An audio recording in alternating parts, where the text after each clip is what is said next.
What is the most overlooked way of reading or recognizing the incoming tennis ball?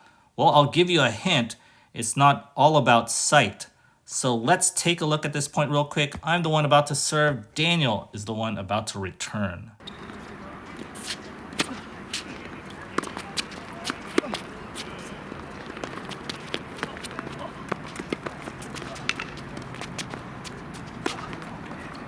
So here's the deal. Obviously with beginners, they don't know how to read or recognize the incoming tennis ball, right? Even though that they may be athletic already, they know other sports. They don't really know where the ball is going. They can't meet the ball. They can't make contact with the ball. They have to learn this game, right?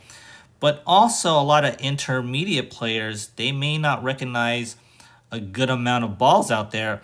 I play with a lot of students, a lot of, good intermediate players that can rally, but all of a sudden, right, I hit this ball, maybe I mishit it a little bit, and they don't understand where that ball is going and what that ball is going to do. And here's one case where I hit this backhand here, I hit it deep, and it's going to Daniel here, and he's about to hit it. It's going to be a half volley, and so he hits this, and before it just, it probably won't even travel 2 or 3 feet towards me, I already know where that ball is going. Just because of experience, just because of what I've seen. I've seen players half volley.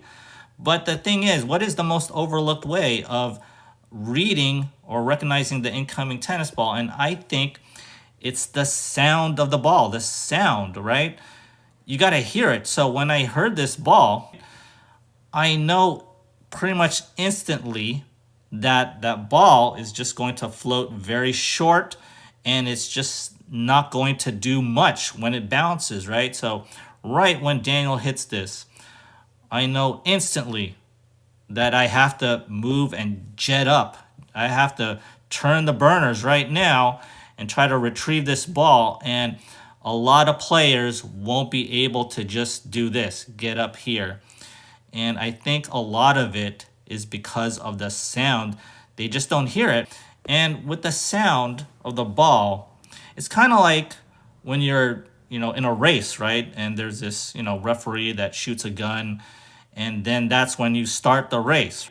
Or like Pavlov's dog, okay, if you've read about that, they train dogs where they sound a bell and all of a sudden dogs salivate, because they want food.